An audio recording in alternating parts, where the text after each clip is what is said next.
Hi, my name is Franz Shearer. I'm a professional photographer from Australia, and today I want to look at the range of aftermarket lenses for brand cameras. There's a lot out there, and a lot of them getting a very bad rap, and some justifiably so, but there are some exceptions. Some are actually really good. Let me start looking at this absolute beauty here, which is from TT Artisan, and it's a 28mm at 5.6, which is basically an absolute copy of the original Leica Sumaron 28mm 5.6. I mean, you cannot see a difference in design or anything, and I have to tell you, the TT Artisan is better. It's got the same sharpness, it's got the same resolution, it has literally no distortion, but the big difference is it's got color coding, whereas the original Sumaron from 1956 does not have color coding, and it shows. Then let's look at lenses from wide angles to portrait lenses, let's say. One of my favorite lenses ever made is the Voigtlander 10mm, and it's a rectilinear lens. It's the widest lens you can possibly buy on the market that is totally and utterly distortion free. It comes with an M mount, and of course that means you can put it on an L camera, so anything with an M mount or anything with an L mount, from Leicas to Panasonics, etc.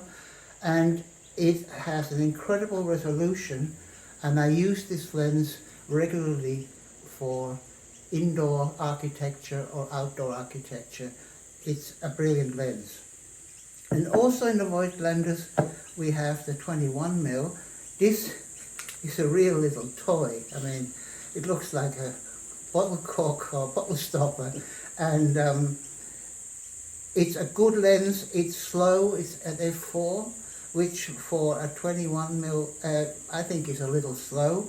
There are others on the market, and I personally would much prefer to use the 21 Sumilux from Leica.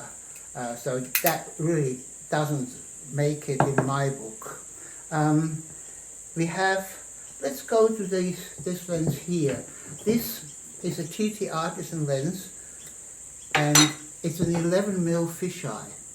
Now this is not rectilinear, but it is full frame, and you get wonderful effects. Yeah, I know you can partially correct this in post and make it look almost straight. You know what? That's not how we use this lens. This lens is used for its distortion. Love it for it, use it for it, and yeah, great effects. Just imagine a bunch of trees and you shooting straight up, and they'll all lean in and kiss each other at the top. It can be a really good look. Then we go to the more standard wide angles. We have the 28mm here. This is from 7 Artisans. It's a good solid lens. It's an f1.4, and it's as good as you can expect for a very reasonable price. It's heavy, it's built well, there's no plastic, it's all metal. It's good, but not a patch on the TT Artisan 1.4 35mm aspherical. That has to be one of the best lenses on the market to have on your camera permanently. If you have an M system camera and you want just one lens, that's the lens you want to take. So TT Artisan 1.4 35mm. Going further into the 50mm, you have 50mm 0.95 offerings from Noctilux, of course, from Leica, and you have it from TT Artisan and from 7 Artisan. But my pick is not the 0.95, but the 1.1 50mm from TT Artisan. And I love it not for its total, utter, wonderful performance. No, I love it for its faults. It actually renders beautifully. It's reasonably soft, But if I have this lens on my M or the Noctilux and I take 20 shots, I probably choose 4 or 5 of this and 4 or 5 of the Noctilux and throw the rest away. So this is as good as the Noctilux in its own way. Going up from there, we got the 75mm 1.25, and that's again a 7 artisan lens.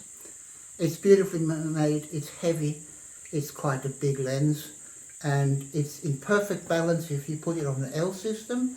It's a little heavy if you put it on the M, but hey, it's got wonderful shallow depth of field, and it's a good lens, but again, it's not as good as the TT Artisan. This is a 90mm lens, f1.25, so it's got the same aperture but a longer focal length and an inbuilt lens hood which slides on absolutely perfectly, and if I can get the thread right, put on here. Now this is titanium and that's not available for sale, but the black version is available for sale, and again, value for money is just ridiculous. Yeah, a lens like this was not possible to be made without major computer power.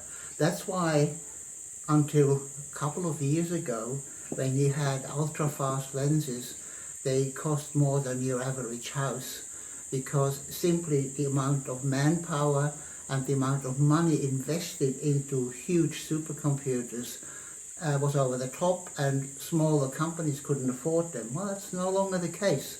Suddenly you'll find that supercomputers, or at least access to them, is available, and companies like TT Artisan taking absolute advantage of that, and they have made this lens. It's a 90mm f1.25, and it's at the moment probably my favorite lens. It has incredible shallow depth of field, as you can imagine. It's sharp, edge to edge, it has literally no fall off, and I can't rate this highly enough.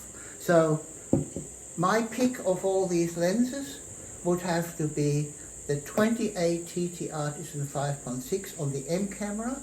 It would have the 35mm 1.4 TT Artisan as spherical, and the 90mm. They would be my 3 absolute favorites out of this lot, followed by the 90mm fisheye and the 7 Artisan 1.1.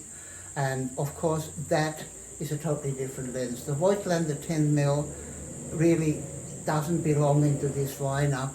It's a lens that I use professionally. It is not a lens that you would want to use as a landscape photographer, etc. There's no need for that. The total rectilinear rendering is something you need in architecture. Well, that should about wrap up what we have for today, and I hope you enjoyed this, and see you later.